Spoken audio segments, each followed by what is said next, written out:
4장 1절로 2절 말씀입니다. 신약성경 266페이지 고린도전서 4장 1절, 2절, 2절 말씀입니다.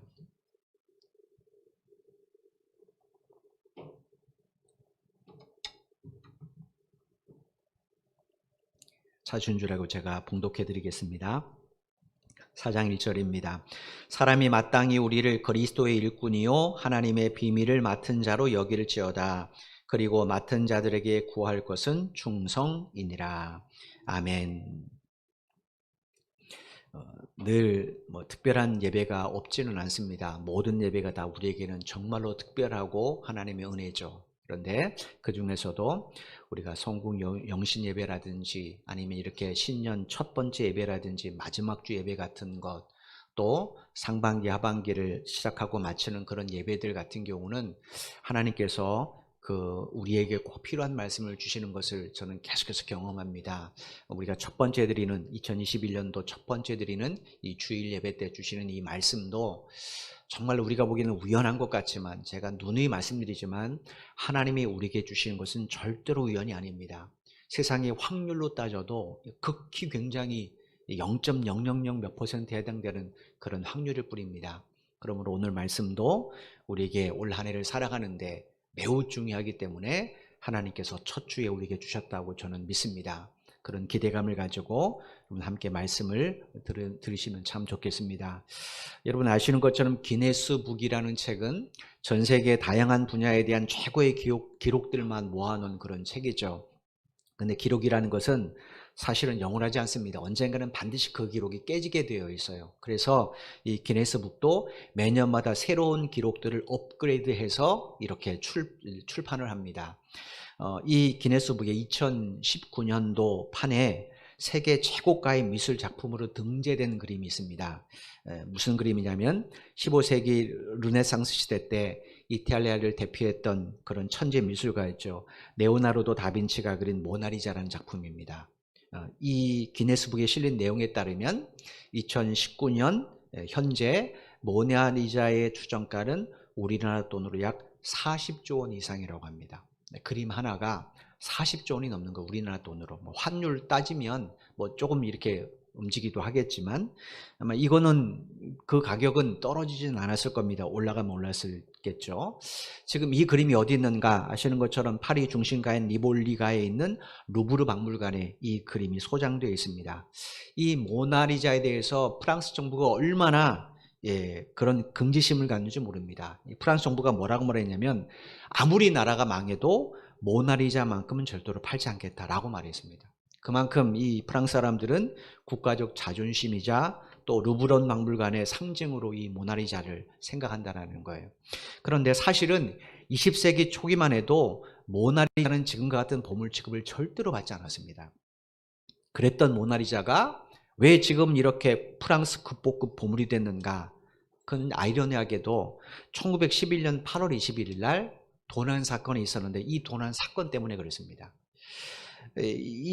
그날 평소에 모나리자 그림을 즐겨 찾았던 루이 베루라는 한 프랑스 화가가 있었답니다. 이 사람이 이제 그날도 이제 1911년 8월 21일이죠. 그날도 이제 루브르 박물관을 방문했어요. 그 모나리자를 보고 싶어서.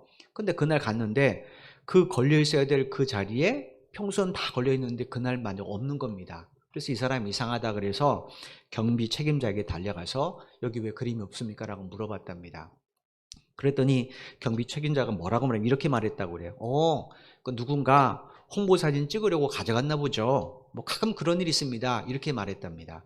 그러니까 이게 도난이 지금 24시간이 지났는데도 전혀 박물관에 관심이 없을 정도로 사실은 그 당시만 해도 이 모나리자는 루반 박물관에서 찬밥 신세였던 겁니다. 그런데 프랑스 언론에서 이제 이 모나리자 도난 사건을 이제 본격적으로 취재를 하면서 루브르 박물관의 관리 소홀만 다룬 것이 아니라 레오나르도 다빈치에 대한 업적도 함께 다뤘습니다. 그거를 매일같이 이렇게 방송마다 특보로 이렇게 방송을 하는 거예요. 그러니 여러분, 프랑스 사람들이 얼마나 이 모나리자에 대해서 그림에 흥미가 있겠습니까? 이게 도대체 뭐지? 뭔데 이렇게 이 나라가 이렇게 이 그림 하나 때문에 이렇게 뒤숭숭하지? 그래서 점점 여론이 궁금증을 갖기 시작한 겁니다. 그래서 급기야 무슨 일가 있었는가? 모나리자가 걸렸던 그 빈 벽을 보기 위해 사람들이 루벤을 박물관에 찾는 거예요. 빈 벽이라도 보고 싶다는 거예요.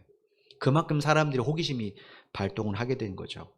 그러니 여러분, 이 경찰에서, 프랑스 경찰에서 이 도둑을 검거하기 위해서 얼마나 많이 집중했겠습니까? 실제로 무슨 일이 있었냐면, 그 당시 파리 예술가의 스타였던 아폴리네르라는 시인이 있습니다. 또 화가 중에는 피카소가 있습니다. 이 두 사람도 용의선상에 올라서 경찰에 가서 조사를 받았어요.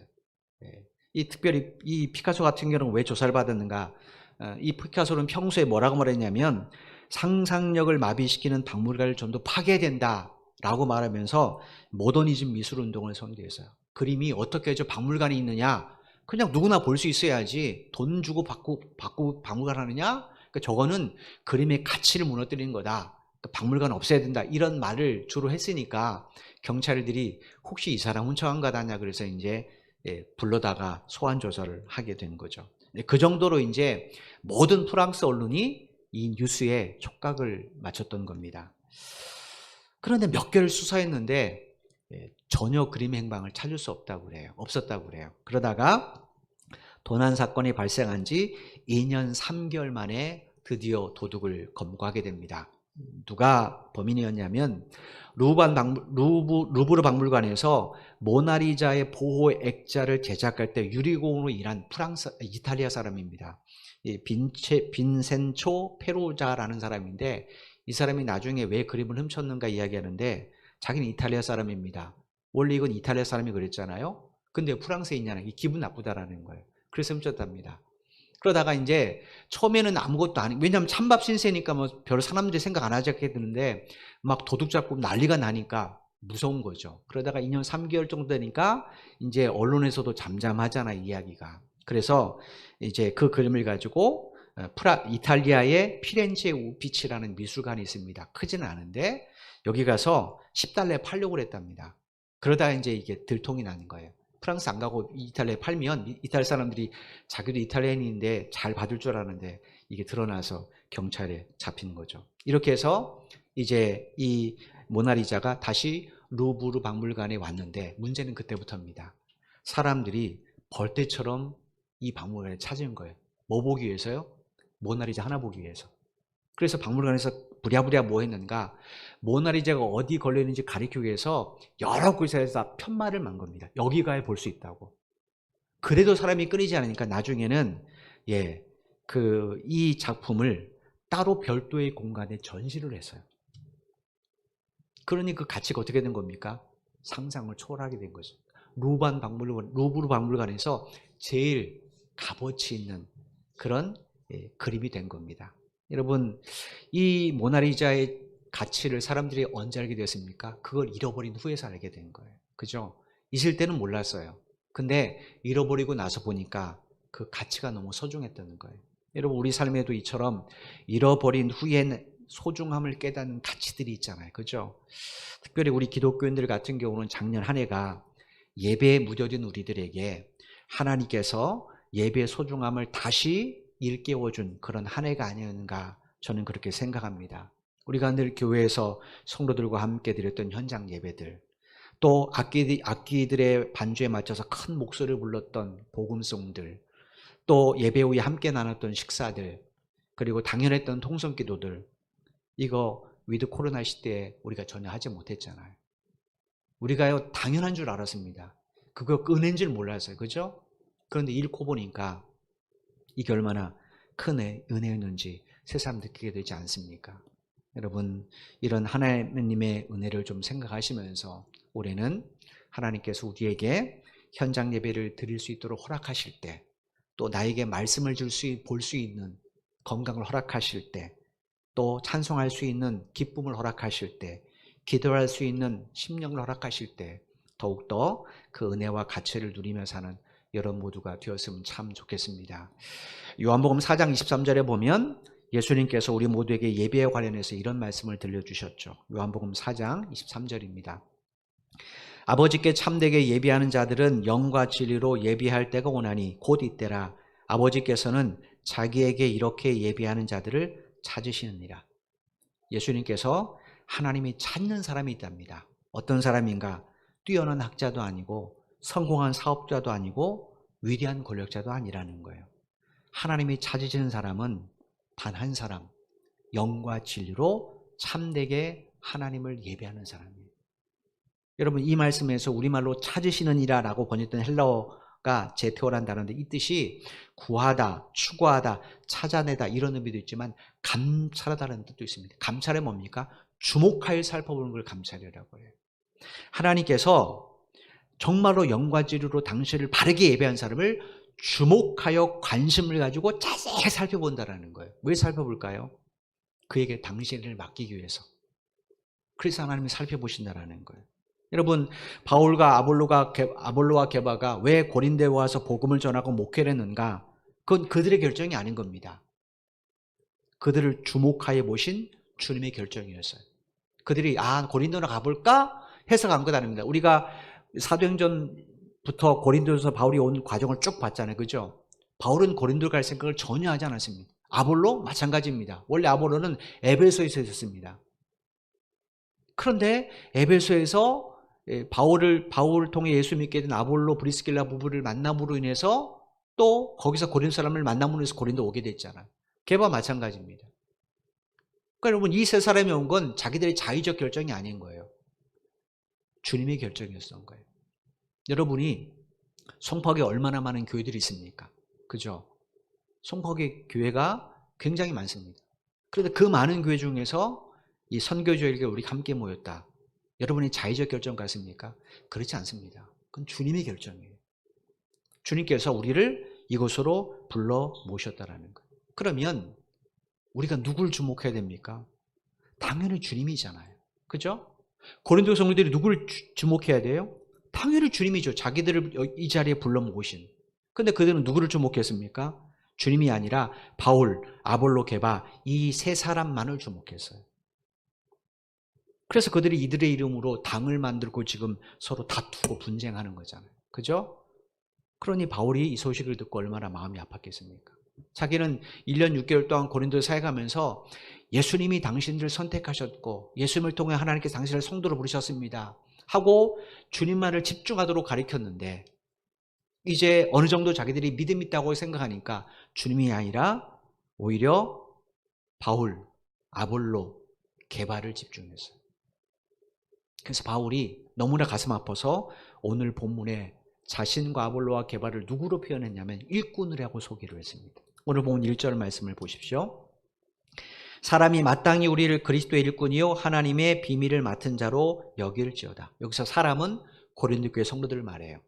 그리고 우리는 바울과 아볼로와 게바를 말합니다. 바울은 고린도 교회 성도들에게 자신과 같은 교회 지도자들, 그들은 그리스도의 일꾼이고 하나님의 비밀을 맡은 자로 여겨야 한다, 이렇게 설명을 해줬습니다.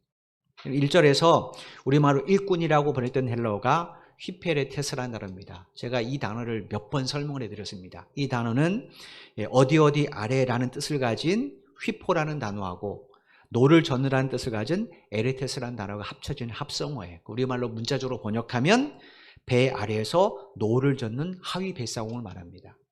여러분, 로마 제국 시대를 배경으로 한 영화를 보시면 함정이 있습니다. 전쟁할 때 타는, 군인들이 타는 함정이 있습니다.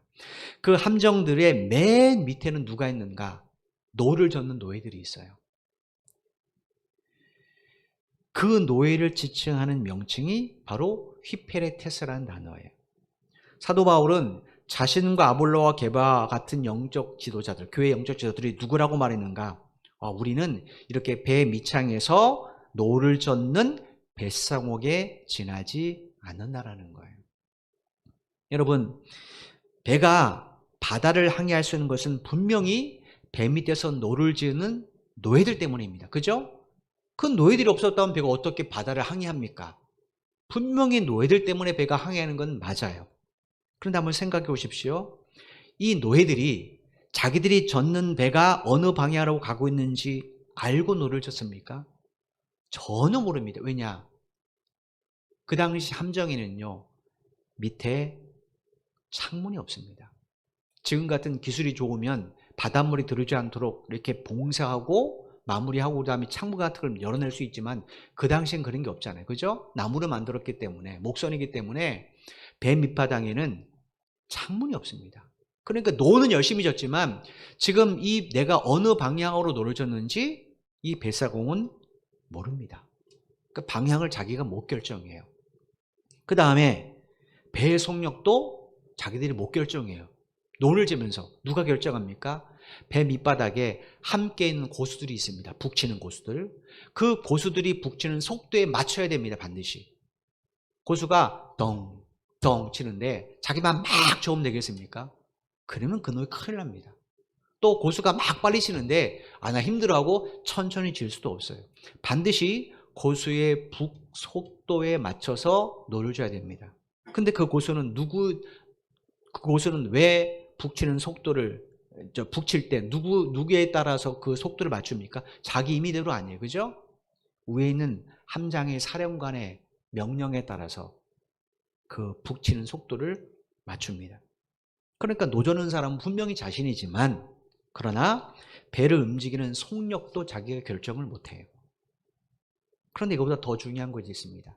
노를 젓는 노예들은요, 자기 생명을 전적으로 선장의 주인에게 맡깁니다. 만약 전투에서 이 자기가 탄 전함이 패배했거나 혹은 전복돼서 침몰됐다고 생각해 보십시오. 그러면 위에 있는 사람은 도망갈 수 있어요. 그죠? 다 도망갈 수 있습니다. 그런데 배 밑창에 있는 노를 젓는 노예들은 어떡합니까? 못 도망갑니다. 왜냐하면 발에 쇠사슬이 묶여있기 때문에. 그죠? 그러니까 철저하게 어때요? 자기 생명을 주인에게 맡겨야 되는 사람이 노예들이에요. 바울이 자신과 게바와 같은 교회 지도자들을 이런 일꾼으로 비유하는 겁니다. 이유가 왜 이렇게 비유했을까요? 주목할 것은 자신들이 아니라는 거예요. 위에 있는 사람이 보기에는, 다른 사람이 보기에는 왜 너를 졌다 이러죠? 저런 방향으로 가야지. 왜 하필이면 우연이야? 자연으로 가야지. 왜 이렇게 속도가 느려? 왜 속도가 빨라? 그렇게 말할 수 있습니다. 그런데 노예는 그걸 자기 임의대로 할 수 없다는 거예요. 위에서 지시한 대로 방향과 속력을 정할 뿐입니다. 그리고 그 노예는 그 배와 자기 목숨을 함께 하는 겁니다. 누구에게 맡기고요? 함장에게 맡기고. 이게 저 같은 목사들이 할 일입니다. 선교사들이는. 그러니까 성도들이 주목해야 될 대상은 누구입니까? 목사가 아닌 거예요. 그 목사를 통하여 교회라는 배를 젓게 하신 주님이십니다. 바울이 지금 이야기하고 싶은 거예요. 고린도 교회에서 지금 누구만 주목합니까? 바울, 아볼로, 게바. 그러면서 바울이 최고야. 아니야, 아볼로가 최고야. 게바가 최고야. 이유가 뭐예요? 자기들이 집중하니까 그렇습니다. 만약 그들이 주님을 주목했다면 당연히 주님만 얘기했겠죠. 근데 그들은 그렇게 하지 않았다는 거예요. 그러면 여러분, 바울과 아볼로와 게바만 하나님이 이런 일꾼을 선택하셨는가? 그렇지 않습니다. 고린도 교회가 배라면 그 배에 승선한 모든 사람들이 직무만 다르겠죠. 그죠? 밑에서 배만 지켰습니까? 북치는 사람도 있고 또 위에서 도시나 낫 움직이는 사람도 있어야 될 것이고 청소하는 사람도 있겠죠. 그죠? 직무만 다르지 모두 다 그 배에 승선한 사람은 똑같은 일꾼이에요. 바울이 지금 이야기를 하고 싶은 겁니다. 교회의 모든 성도들은 다 주님의 이런 일꾼이라는 거예요. 그러면 우리의 인생의 속도도 우리 인생의 방향도 누구에게 맡겨야 됩니까? 당연히 우리를 이런 일꾼으로 부르신 주님께 맡겨야 되죠. 그럴 때 그 배에 노를 젓는 노예들의 생명, 일꾼들의 생명을 다 누가 책임집니까? 사령관이 책임지고 돌봐주잖아요. 그런 것처럼 주님께서도 저와 여러분의 삶을 반드시 책임지고 돌봐주실 겁니다. 한 해를 시작하는 이 첫 주, 2021년도 시작하는 이 첫 주, 우리가 이런 하나님의 은혜를 기억하고 하나님의 이런 약속을 기억하고 우리가 정말로 일꾼으로서 최선을 다한다면 우리 삶이 얼마나 복되고 행복하겠습니까? 이런 복을 누리시길 원하신다면 여러분 모두 철저하게 주님의 말씀 앞에 나를 내려놓아야 돼요. 그리고 주님의 일꾼이 돼야 됩니다. 이러면 그 노예 중에는 전쟁하기 전까지 패전 국민이 되기 전까지 뭐 귀족도 있을 다 있을 것입니다. 그죠? 근데 야, 이래봬도 내가 귀족 출신이야. 내가 이래봬도 군사령관 출신이야. 라고 말해봐야 매밖에 안 맞습니다. 그죠? 자기가 노예로 그 밑에 끌려왔으면 노예로서 자기를 내려놔야 돼요. 이전에 모든 걸 내려놓고 그저 사령관의 지시에 따라서 충성을 다하면 그의 삶은 누가 책임지는가? 그 배에 그를 태운 사령관이 책임지게 되어 있는 거예요. 여러분 모두의 삶이 이런 삶이 되기를 원합니다. 여러분의 삶의 방향, 여러분의 속도, 여러분의 목표 다 주님께 맡기십시오. 올 한해 난 이렇게 할 거야. 그것도 주님께 맡기십시오. 그리고 다만 주님 앞에 나를 내려놓고 그분의 말씀을 따라 사신다면 성경에 말씀하신 것처럼 계획은 우리가 계획해도 걸음은 누가 인도하세요? 하나님이 인도하십니다. 그런 일을 반드시 누리는 복된 한 해가 되시기를 주님의 이름으로 축원을 드립니다. 1절 말씀을 다시 한번 보겠습니다. 사람이 마땅히 우리를 그리스도의 일꾼이요 하나님의 비밀을 맡은 자로 여길지어다. 두 번째, 바울이 우리를 바울 자신과 아볼로와 게바를 하나님의 비밀을 맡은 자로 여겨달라 이렇게 부탁을 해서 여기 우리말로 비밀이라고 번역된 헬러어가 미스테리온이라는 단어인데 이 단어는 사도 바울이 앞선 2장 7절에서 이미 한 번 언급했던 단어예요. 고린도서 2장 7절 말씀입니다. 오직 은밀한 가운데 있는 하나님의 지혜를 말하는 것으로서 곧 감추어졌던 것인데 하나님이 우리의 영광을 위하여 만세전에 미리 정하신 것이라. 우리가 고린도전서 2장 7절 말씀을 나눌 때 설명을 드렸습니다. 여기서 우리말로 은밀한이라고 번역된 헬라어가 바로 오늘 본문의 비밀이라고 번역된 미스테리온이라는 단어라고 말씀드렸어요. 바울이 뭘 비밀이라고 말했습니까? 하나님의 지혜가 비밀이라고 그랬어요. 그 지혜에 대해서 바울이 고린도전서 2장 8절 이하에 뭐라고 설명했냐면 하나님께서 우리를 위해 만세전부터 계획하신 예수 그리스도의 십자가, 그 구속의 계획이 하나님의 지혜라고 말했습니다. 여러분, 피조물인 인간은 창조주 하나님의 하신 일을 다 이해 못하죠. 그죠? 자식은 부모의 생각을 전혀 이해 못합니다. 부모의 계획을 전혀 이해 못해요. 하물며 피조물의 우리가 창조주 하나님을 어떻게 이해할 수 있겠습니까? 뭐 SF 공상 과학 영화 보면 뭐 이렇게 인조인간처럼 만들어진 로봇가 오히려 자기를 만든 인간에게 막 대항하고 죽이는 일이 막 그런 영화들이 있죠. 스토리가 있잖아요. 이건 뭡니까? 자기를 만든 목적을 이해 못하니까 그래요. 인간이 왜 나를 만들었지? 모르는 거예요. 모르니까 그 목적 위에 자기가 주인이 되기 위해서 주인을 죽이는 거 아닙니까? 사람들을. 여러분, 하물며 피조물인 우리가 창조주 하나님을 어떻게 이해합니까? 그 하나님께서 구속의 계획을 세우셨는데 그것도 창세전부터 그걸 우리가 어떻게 알 수 있습니까? 그래서 하나님의 구속의 역사는 비밀일 수밖에 없는 거예요. 그런데 중요한 것은 인간에게 비밀일 수밖에 없는 이 구속의 계획들을 하나님은 우리에게 알려주셨어요. 선지자를 통하여 그 다음에 기록된 하나님의 말씀을 통하여 이 땅에 보내신 독생자 예수님을 통하여 우리에게 알려주셨어요. 계시해 주셨다는 거예요. 그러므로 하나님의 이 구속의 계획은 우리에게는 계시된 비밀이에요. 계시된 비밀이 뭐냐면 누구나 알 수 없는 것은 그냥 비밀입니다. 계시되었다는 것은 하나님의 은혜 속에서 알려고만 한다면 알 수 있다는 거예요. 우리가 성경을 읽고 하나님 이 말씀이 도대체 무슨 뜻입니까? 라고 우리가 정말로 기도하고 하나님 말씀을 사모하면 설교자를 통해서든 어떤 사건을 통해서든 하나님 뜻을 우리가 알 수 있습니다. 그와 동일하다는 거예요. 저와 여러분에게는 예수님의 십자가가 비밀이 아니에요. 그죠? 하나님께서 우리를 구원하기 위해서 죄 없는 당신 아들 이 땅에 보내시고 그 보혈로 우리 죄를 씻어주셨다. 이거 우린 비밀이 아닙니다. 그냥 우리는 팩트로 믿어지는 거예요. 그죠? 근데 예수를 못 믿는 교회 밖의 사람들 어떻습니까? 이건 이해도 안 되는 거예요. 이해도 안 되고 알 수도 없는 거예요. 왜냐? 그들에겐 비밀입니다. 근데 우리에게는 어떤 겁니까? 계시된 비밀입니다. 성경 우리에겐 비밀 아니잖아요. 구약 이스라엘 역사 우리에겐 비밀이 아닙니다. 성경을 모르는 사람에게는 예수가 누구고 다윗이 누구고 아브라함이 누구인지 관심도 없고 왜 그 사람들이 그렇게 하나님께서 택했는지 그것도 몰라요. 바울과 아볼로와 게바는 어떤 사람인가? 하나님의 이런 은혜 속에서 예수 그리스도를 통해 이루신 하나님의 구속 계획을 하나님이 알려주셨어요. 그래서 그 안 것을 어떻게 하는 겁니까? 사람들에게 전해주는 일꾼들이라는 거예요. 그러므로 고린도 성들이 정말로 중요하게 생각할 대상은 누군가? 바울과 아볼로가 게바가 아니죠. 그들이 정말로 화려한 언어를 가지고 미사오구를 가지고 또 뛰어난 어떤 논리적 사고력을 가지고 막 과학을 이용해서 막 설명해도 그건 절대로 중요한 것 아닙니다. 누가 중요한가? 그들을 통하여 나에게 이 하나님의 계시를 알려주시는 하나님이 더 중요한 거예요. 목사가 아무리 세상에 여러분이 모르는 학문을 끄집어내고 아무리 쉬운 이야기를 하고 뭐 철학을 이야기하고 막 그래도 그 목사는 전혀 중요한 건 아닙니다.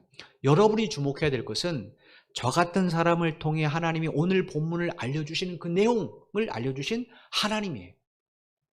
하나님이 오늘 목사를 통해 나에게 뭐라고 말씀하시는가? 이게 중요한 것이지, 목사님 또 말 실수하네? 목사님 또 저러네? 전 집에 가면 매일 혼납니다. 말 좀 똑바로 하라고. 좀 말을 잘 못해요.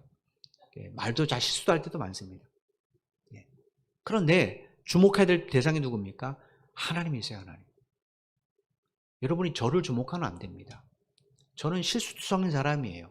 저를 주목하면 시험 듭니다. 아시는 것처럼 뭐 하나 해도 이름 빠질 때도 있고 실수할 때가 많습니다. 정말로 주목할 것은 저 같은 사람을 통해 하나님이 지금 계시된 비밀을 여러분에게 가르쳐 주시는 거예요. 그 말씀을 듣고 아하, 그래, 하나님께서 오늘 나는 이렇게 살려고 하나 보다. 하나님 나에게 이렇게 살려고 말씀하시는구나. 아, 하나님 나에게 이런 약속을 주시네? 라고 그 하나님이 집중하게 하라는 거예요. 바울이 그 이야기를 지금 하고 싶은 거예요. 그런데 고린 성도는 어떻습니까? 그런 자신들에게 이런 지도자를 보내셔서 말씀을 전해주신, 계시된 비밀을 알려주신 하나님 뜻은 온데간도 없고 다 누구만 집중해요? 자기가 좋아하는 지도자만 따르고 집중하는 거예요. 그 결과 자신의 생각과 다르면 어떻게 됩니까?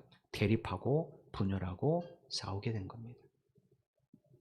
그런 그들에게 바울이 말하는 거예요.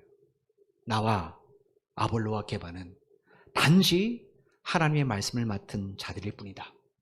하나님의 뜻에 의해서 고린도라는 교회의 배의 맨 밑바닥에서 하나님 앞에 목숨을 내고 노를 젓는 일꾼밖에 아니라는 거예요.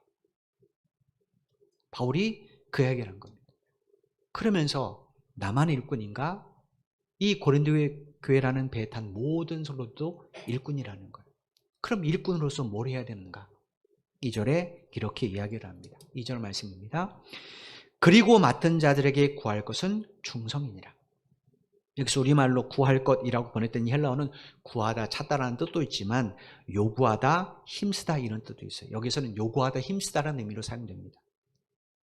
하나님께서 하나님 앞에 당연히 하나님이 요구하는 이 요구에 합당하게 살아야 된다는 것. 그게 뭔가 충성인데 우리말로 충성이라고 번역된 헬라어가 피스토스라는 단어입니다. 이것은 보통 성경에 신실, 신뢰, 믿음이라고 번역된 단어예요. 여기에서는 신뢰만 하다, 확신 있다 이런 의미로 사용된 단어입니다. 그러니까 하나님의 비밀을 맡은 사람들, 지금 하나님께서 저를 통해 여러분에게 이 비밀을 맡겨주시는 거잖아요. 그죠? 맡겨주시는 거예요. 여러분 이 비밀을 가지고 사는 거잖아요. 그죠? 이 비밀을 맡은 자, 그러니까 모든 그리스도인을 가리키는 겁니다. 는 어떻게 되는가? 하나님께 신실한 종으로 인정받을 수 있도록 힘써야 된다는 거예요. 왜 그래야 되는가? 여러분, 여러분이 뭘 중요한 걸 누구에게 맡길 때 아무에게 맡깁니까? 아니죠. 믿을 만한 사람에게만 맡기죠. 하나님이 계시된 비밀을 아무에게 맡기지 않았어요. 우리에게 맡겼다면 무슨 의미입니까? 하나님 우리를 믿기 때문에 맡겨주셨다는 거예요. 그러니까 내가 지금 하나님 앞에 직분을 맡았다. 집사든 교사든 직분을 맡았다. 이건 뭐예요? 그만큼 하나님 나를 신뢰한다는 거예요. 우리가 하나님을 배제하고 보니까 이게 짐인 겁니다. 그런데 하나님을 생각하십시오. 여러분 예를 들어서 대통령이 여러분에게 비서실장으로 전화를 걸었습니다. 좀 청와대로 오십시오. 그리고 이거 매우 중요한 문건인데 꼭 이 문건 어느 날 누구에게 전해주십시오. 난 그렇게 말합니다. 그럼 여러분 어떻게 하겠습니까? 짐으로 생각하겠습니까? 사명으로 생각하죠. 대통령이 내가 누군데 장관들 다 제껴두고 나를 믿어서 이걸 맡겨? 목숨 걸고 인물을 암수하기 위해서 최선을 다할 것. 하나님이요, 세상에 우리보다 똑똑한 사람이 얼마나 많이 있습니까? 그죠? 정치 있는 사람들 다 똑똑하잖아요. 대학 교수들 다 똑똑하잖아요. 우리보다 뛰어난 재력가들 얼마나 많습니까? 우리보다 능력 있는 사람은 얼마나 많습니까? 근데 하나님께서 나 같은 사람에게 이 직분을 맡겨주셨어요. 얼마나 신뢰하면. 고린도 전서를 쓰면서 바울이 1장 1절에 제일 먼저 이야기했잖아요. 그죠? 1장 1절에서 바울이 제일 먼저 언급한 게 뭡니까? 하나님의 뜻입니다. 하나님의 뜻. 고린도 전서 1장 1절입니다. 하나님의 뜻을 따라 그리스도 예수의 사도로 부르심을 받은 바울과 형제 소스데네는, 우리가 이 1장 말씀 고린도전서를 첫 번째 나눌 때 이 말씀을 자세히 살펴봤습니다. 그때 우리말로 뜻이라고 번역된 이 헬라어의 뜻이 뭐라고 그랬냐면 소망하다라는 의미를 가진 단어라고 말씀드렸어요. 소망은 반드시 그 배경에 뭐가 있습니까? 믿음이 있습니다. 내가 뭔가 소망한다. 그건 그것이 이루어질 걸 믿기 때문에 소망하는 거죠. 그죠? 저거 안 이루어져. 그러면서 기대한 건 뜬구름입니다. 뜬구름. 그림의 떡인 겁니다. 저거 안 이루어져. 그리고 기대하는 게 그게 무슨 소망입니까? 그냥 그건 상상입니다. 상상. 내가 하나님 앞에 기도를 합니다. 하나님, 오늘 이번 주에 우리 성도들이 우리 가정에 이 기도 제목을 가지고 기도해 줄 걸 내가 믿습니다. 하고 내가 우리 집 가정의 기도를 제목을 귀에다 올려놨어요. 근데 성도들 기도 안 할 거야. 하나님 무슨 기도를 들어줘. 그리고 전혀 관심이 없는 사람 어떻습니까? 기도를 넣어놓고 자기는 기도하지 않아요. 그거는 소망하는 게 아닙니다. 성경의 기도는 반드시 하나님 들으신다고 기록이 되어 있어요. 물론 응답의 방법은 하나님께 있고 시기도 때도 하나님께 있습니다. 그러나 분명히 하나님 들어주신다고 약속하셨어요. 그러면 우리가 기도할 때 뭘 갖고 기도해야 됩니까? 믿음을 갖고 기도해야 돼요. 그래야 기도가 소망이 되는 겁니다. 기도할 때마다 내가 소망이 샘솟아야 되잖아요. 왜냐? 하나님이 들어주시는데. 이런 소망 없는 기도는요, 그건 시간 낭비입니다. 전혀 그건 쓸데없는 기도예요. 여러분이 정말로 기도한다면 하나님이 들어주신다는 믿음의 전제 조건을 갖고 기도하십시오. 그래서 기도가 우리에게는 하나님의 소망의 힘인 겁니다. 오늘 나는 이렇고 내 삶의 문제는 이렇고 우리 가정의 문제는 이렇지만 그러나 하나님이 나의 기도를 들어주시고 반드시 이렇게 해줄 것을 믿기 때문에 소망 가운데 그 문제 앞에서도 낙심하지 않고 좌절하지 않는 것. 그게 기도라는 겁니다. 바로 하나님의 뜻이라고 할 때 뜻은 바로 이 이야기입니다. 바울은 내가 어떻게 그리스도 예수의 사도가 됐는가? 그건 하나님 나를 믿어주셨기 때문이라는 거예요. 나만 믿어줬는 거 아니다. 형제 소스데네는 사도는 아니잖아요. 평신도입니다. 물론 지도자층의 신도지만 평신도 리더죠. 이 형제 소스데네도 하나님이 믿어주셨다는 거예요. 저와 여러분이 어떻게 이 자리에 왔는가? 하나님 믿어주심입니다. 소망과 믿음은요 불가분의 관계입니다. 이건 동전의 양면이에요. 내가 하나님 믿는다고 하면서도 하나님이 하실 일을 소망하지 않는다. 그건 믿음이 아니에요. 우리가 오늘 예배를 시작하면서 제가 이 예배를 시작하면서 읽었던 성경의 시편 23편 말씀입니다. 그건 다윗이 그냥 막 이렇게 자기 인생에 대해서 노래를 만든 게 아닙니다. 하나님에 대한 자기 신앙의 고백이에요. 내가 어떻게 왕이 됐는가? 내가 어떻게 인생의 고비고비를 넘어왔는가?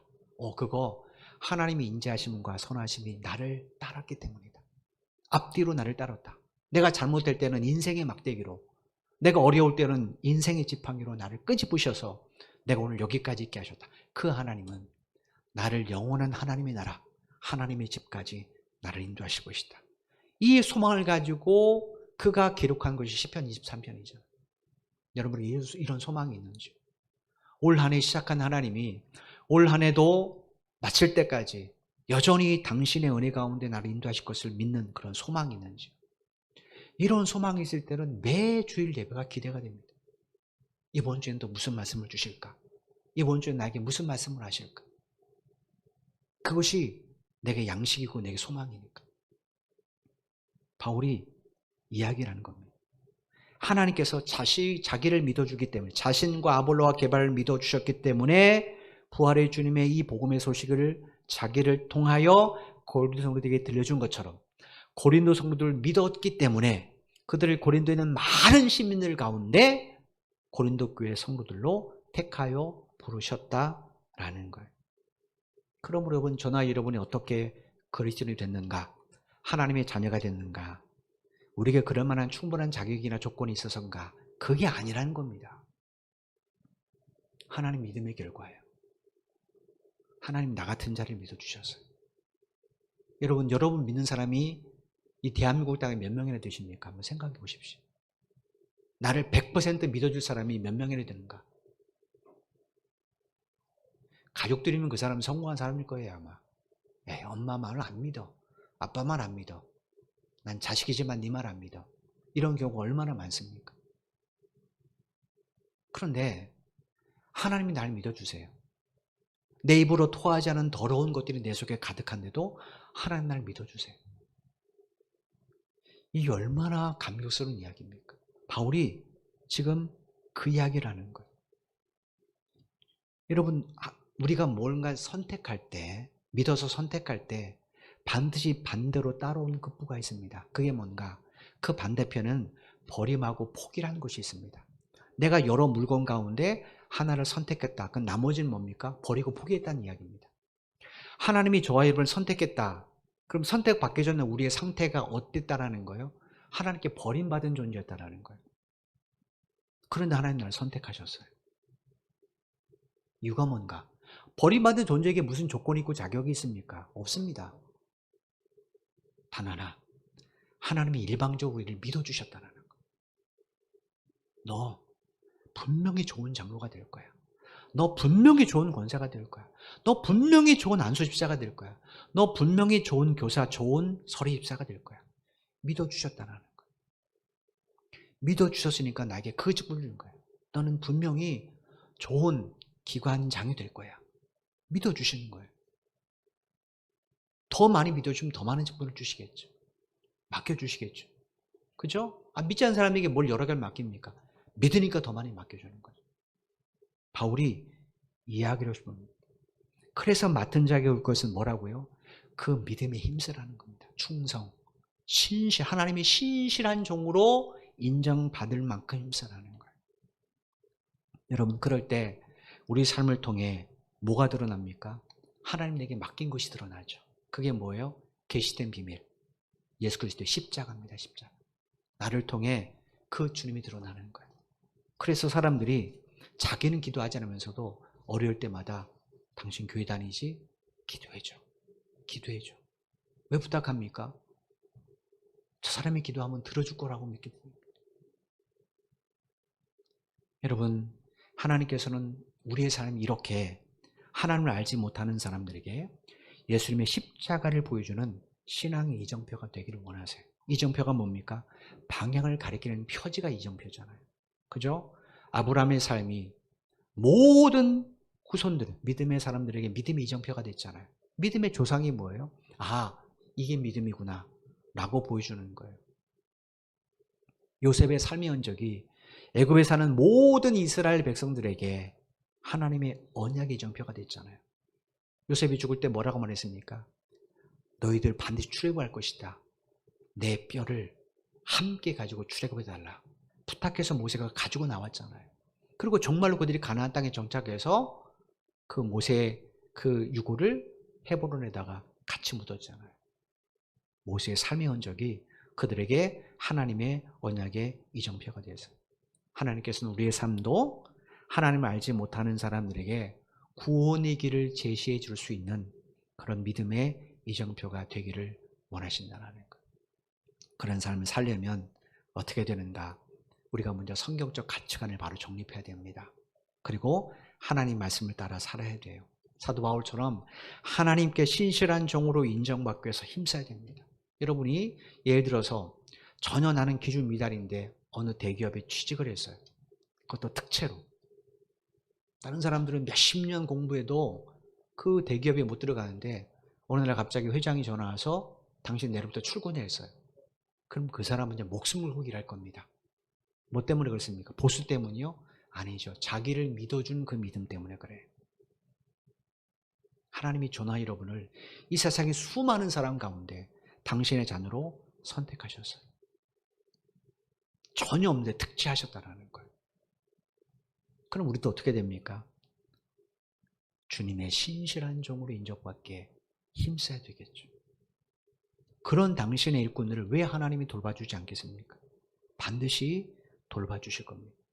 당신이 맡기신 그 일을 다 감당할 수 있도록 친히 방패와 큰 상급이 되어주실 거예요. 특별히 작년 초에 안수집사로 권사로 선택받으신 분들은 이 사실을 마음에 깊이 새기셨으면 참 좋겠습니다. 하나님께서 교회를 통해 여러분을 선택하신 이유는 다른 것 없습니다. 자격 조건이 아니라 하나님이 여러분을 진짜 믿으시기 때문에 그래요. 믿으셔서 여러분을 선택하셨어요. 저는 하나님의 결정은 틀리지 않다고 생각합니다. 그러므로 여러분이 그 선택하신 그 직분에 합당한 삶을 살기 위해서 오래 부지런히 힘쓰시길 바랍니다. 정말로 안수집사답게 권사답게 예배에 대해서 또 기도 생활에 대해서 교회를 돌아보는 데 대해서 여러분 본을 보이시길 바랍니다. 뿐만 아니라 이분들뿐 아니라 이 자리에 있는 모든 성도들도 마찬가지예요. 하나님이 여러분을 믿어주셨기 때문에 이 자리에 불러 모으셨고 집사라는 혹은 교사라는 혹은 기관의 임원이라는 그 직분을 허락해 주셨어요. 여러분 그 앞에 여러분이 신실한 종으로 인정받기 힘쓰신다면 하나님 반드시 올 한 해 여러분의 가정과 일터에 당신의 뜻이 온전히 이루어지도록 친히 역사해 주실 겁니다. 이 일을 위하여 하나님 여러분에게 가정의 말씀도 주시고 개인의 말씀도 주셨다고 저는 생각해요. 부지런히 그 말씀 붙잡고 기도하십시오. 부지런히 그 말씀에 합당한 삶을 사십시오. 그러면 하나님께서 올 한 해가 마감하는 그날 뒤돌아볼 때 하나님이 정말로 이렇게까지 나를 믿어주셨구나. 하나님이 정말로 내가 일을 할 수 있도록 이렇게 나의 가정과 일을 지켜주셨구나 라고 고백하며 많은 사람들에게 그 주님을 보여주는 신앙의 이정표로 남게 될 것입니다. 이런 올 한 해가 되시기를 주님의 이름으로 간절히 축원을 드립니다. 기도드리겠습니다. 하나님 참 감사합니다. 세상에서 어떤 일을 맡을 때는 조건과 자격이 있어야 됩니다. 아무리 내가 하고 싶어도 조건과 자격에 맞지 않으면 누구도 그 일을 맡겨주지 않습니다. 그런데 하나님께서는 그런 조건과 자격이 없는 우리들을 당신의 자녀로 불러주셨습니다. 그리고 정말로 예수 그리스도의 십자가 비밀을 우리에게 알려주시고 그 비밀을 다른 사람에게 보여주라고 우리에게 맡겨주셨습니다. 하나님 그리고 우리를 한 교회라는 배에 당신의 일꾼으로 불러주셨습니다. 이 일이 얼마나 큰 축복인지 오늘 2021년도 첫 주를 맞아서 깨닫게 해주신 하나님 참 감사합니다. 내가 자격이 있어서 내가 어떤 환경이 좋아서 하나님 앞에 이런 직분을 맡은 것 아님을 다시 한번 깨닫게 됩니다. 하나님 올 한 해는 더 겸손히 하나님이 보시기에 신실한 종으로 인정받을 힘쓰는 우리 모두가 되게 하여 주옵소서. 선교 제일교회라는 이 하나님의 배, 또 가정이라는 배, 직장이라는 배, 사업이라는 배, 이제 그 방향과 속도를 주님 앞에 온전히 맡깁니다. 우리의 생명까지 주님 앞에 맡깁니다. 하나님 말씀하옵소서. 말씀대로 우리는 노를 적게 쌓으니 주의 뜻대로 이 배가 2021년도 바르게 운행할 수 있도록 역사하여 주옵소서. 그래서 우리의 가정 위에, 우리의 직장과 사업 위에, 우리의 교회 위에 하나님 뜻이 온전히 이루어지기를 원합니다. 우리의 가정이 하나님이 기뻐하는 교회가 되게 하여 주시고 우리의 일터가 하나님이 기뻐하는 교회가 되게 하시고 우리 예배 공동체가 하나님이 기뻐하는 교회가 될 수 있도록 도와주셔서 우리 각 사람의 삶이 신앙의 이정표가 되게 하시고 많은 사람들에게 하나님의 살아계심을 보여주는 증거가 될 수 있도록 올 한 해 함께하여 주옵소서. 이 일 위해 성도들의 가정과 일터에 늘 하나님이 동행하실 줄로 믿습니다. 불기둥과 구름 기둥으로 광야의 이스라엘 백성과 동행하셨던 것처럼 하나님의 방패와 큰 상급이 되어주셔서 원한의 가정가정에 하나님의 복이 임하게 도와주시고, 특별히 매주일 한 가정에서 기도할 때마다 그 기도가 응답되는 놀라운 역사가 우리 교회 위에 증거될 수 있도록 주님 역사하여 주옵소서. 한 주간도 이 소망을 가지고 이제 첫 주에 발을 들여놓습니다. 하나님, 코로나19로 어려움이 겪지 않도록 하나님 지켜주시고 보호하여 주시고, 한 주간 다시 마친 후에 함께 모여 예배할 때는 하나님 은혜를 함께 나누고 하나님 각각의 자리에서 하나님을 바르게 예배하는 우리의 삶들이 될 수 있도록 역사해 주옵소서. 특별히 우리들의 자녀를 기억해 주시기를 간절히 소원합니다. 이 아이들은 우리보다 믿음을 지키기가 더 어려운 시대를 살아가고 있습니다. 하나님, 주께서 이 아이들에게 믿음을 더해 주셔서 어릴 때부터 다니엘처럼 다윗처럼 믿음에 구별된 사람이 될 수 있도록 역사해 주옵소서.